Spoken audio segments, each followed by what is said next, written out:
Welcome to Practical Access. I'm Lisa Deeker. And I'm Rebecca Hines. And today, Lisa, I think our topic is manners in this episode and social skills, obviously. But I do like the idea of thinking just about manners in general. So why don't you kick it off with some thoughts, and then you're going to love to hear. I can't wait to tell a story because I know how much you love that. Oh God, I can't wait. I can't wait. You always have good stories. So listeners, be ready. Be ready for a laugh. So I thought about this when I was like, all right, so this is really not about manners and social cues. It's really just about being nice to people and making some friends. So I think sometimes we get caught up in fancy titles. And I think the first thing that I really recommend anybody do is, if you're not sure, when in doubt, smile. And I think sometimes our kiddos with disabilities are nervous or scared, or really maybe don't have the social emotional radar. When in doubt, smile. I think you can never go wrong with a smile. So that's the first social cue. But I think if somebody is yelling at you and frowning, smiling may not be the right emotion. And so I think there's a little bit of discussion that needs to happen about making sure that we understand the intent of a message and making sure we respond to it appropriately. And I think socially, we just assume people have social skills. You and I have met many folk that we were never worried about their intelligence. We were more worried about their ability to make friends and get along with people. And I think we often underestimate that skill for everybody. But I think for kids with disabilities, if they don't have it, we think it's about more exposure instead of direct teaching. And I do think some kids we have to directly say, no, you will, stand here and not interrupt. You will smile when you say hello to somebody. You will. Some of those coaching skills that we do for academics or like job coaching, I think we need to do for social skills. So that's kind of my first thought. It's an interesting topic. Well, I think I agree. Of course, there's nothing controversial in what you said, and I do think that being able to operationalize a few of those basics. I very early in my career, I taught students with significant emotional behavioral issues, and I had one young man who actually was a young man with Tourette's and had a very high anxiety and was not very aware of personal space, just as an example. So it was shocking to me that someone who was in sixth grade had never been taught how far away is appropriate to stand from someone in our culture. So this young man would come up and stand almost, literally face to face with you, and then talk and simultaneously, spit on the person he was talking to, literally. So that caused all kinds of chaos because no one actually enjoyed that. And so after about a week of watching this and listening to everyone yelling at this young man, I was like, well, for heaven Pete's sake, obviously no one has told him, like just telling him over and over, screaming at him is not helpful, whether it was the kids or even the adults. So I did tell him, listen, John, in our culture, the appropriate distance, and this was, of course, before COVID, before the 6 feet, I said, usually people who are having a conversation stand at least arm's length apart. So at least it was something specific that he could, in his mind, imagine. Now, um, unfortunately, Mark was about my height. And so for the next week, he would walk straight up to me with his arm extended to talk to me and touch me in the most inappropriate place. And I then had to teach him that you actually stop before you get to the person. Back But for it our was a last start. podcast, right? Yes, exactly. So we did at least get to where he better understood exactly where to stand. And I would say in this day and age, just thinking about all of it, as the stores are putting the 6 feet apart, uh, tape on the floor. If you're trying to teach kids, especially kids maybe with autism or kids who are lower functioning and can't really fully understand it, I would literally tape things off to get started in talking about different appropriate spaces between people, conversations, etc. But as specific as possible for all of those skills. Yeah, and I think the other one I go back to is turn taking. I think many times people with disabilities either don't want to take their turn, which is equally frustrating. I'd like to be your friend, but you just look at me and go, no, yeah. Or you never let me have a chance to take a turn. And so that turn taking one is, I think, important. And we must have had the same student because I had a student I taught to put his hands up too, but it's even funnier. Um, he never stopped. Still today, when he meets somebody, he puts his hands up. So I failed miserably as a teacher, and I apologize for that strategy. So, but I do think that it's one, practicing at home. Right now people are eating dinner together more than they ever have before. But even if not, you're at a fast food restaurant, you're even eating in the car on the way to the last crazy place you got to go to, saying, stop talking and count to 5 and give me a chance to respond before you continue your story. Or that's an interesting story. So I think we often get so excited when kids with disabilities start talking that we just give them free reign, or we don't demand they talk and we find their siblings fill in for them. So I think that manners, social skills, social cues is understanding that it's you and me having a conversation. It's not me listening to you or you're listening to me. We actually do turn taking. And that's something we do really well. We find, you and I, when we do these podcasts, we actually do it through Zoom. We do a lot of hand gestures to each other, like it's to you, it's to you. And so I do think teaching both verbal messages to pause and also using hand gestures to give your child that cue, it is now your turn to talk. That's a great point. And building it out a little more broadly to that idea of manners in general. Also, early in my career, after I left the world of self-contained SED, I did go into an inclusive setting, but to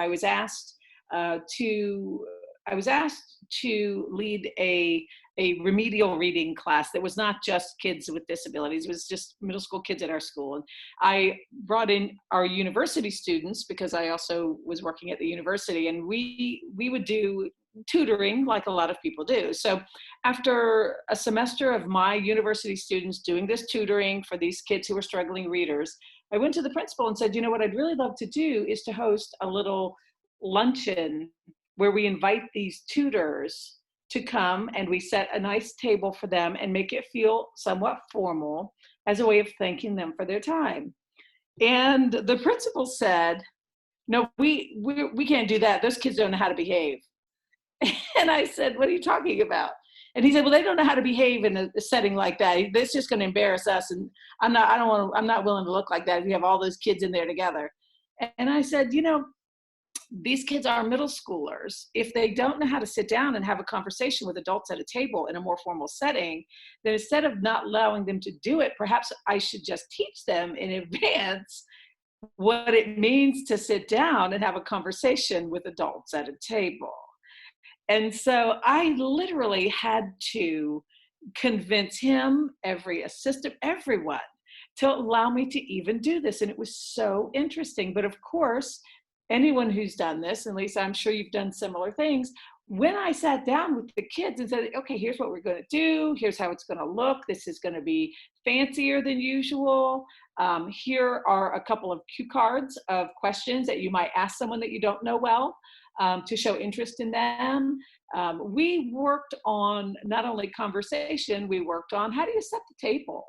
What does a nicely set table look like? I researched it because I didn't know either. But when the day came to actually have our luncheon, they didn't learn it in a social skills class. They learned it because we were going to put on this luncheon. And it ended up going so well because the principal came and was the guest speaker, and he was so stunned at how well behaved these kids were. And I think it was a lesson to him that we presume kids know certain behaviors.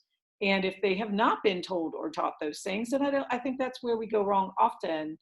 As parents, there's things I can't teach my kids. I'm not an organizer. I can't teach my kids that. You can send them to my house anytime. I have to have Lisa come over and help my kids learn to organize things. However, I can teach them manners, and then they go to school and they have manners. But if other kids never learned that, we shouldn't presume that they know it coming in. No matter if they're in elementary or middle or high school or beyond. Yeah, and you were great to teach us how to laugh when things got bad with us. So, there is that strength. But I think you said it so beautifully too, is having the opportunity. And I'm really big in, we ask kids to watch the best athlete, if they're, a swimmer or a golfer, or we ask them to, look at who, the SAT prep book if we want them to go to college. But what we forget is have them look at somebody that's got really good social skills. Who is it that in the classroom, backfired for me in kindergarten because Josh was really struggling. Got a note home every day. I think he'd bring home his journal and say, okay, mommy, I'll go to my room now. It was like, I didn't even have to read it. He was in trouble so much. But we finally talked about who was the best person in the class. And he's like, oh, Maddie, she's like the perfect little girl.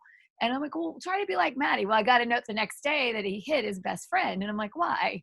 He said, well, I tried to sit by Maddie because you told me to be like her and he got in my way. So I pushed him out of I was like, all right.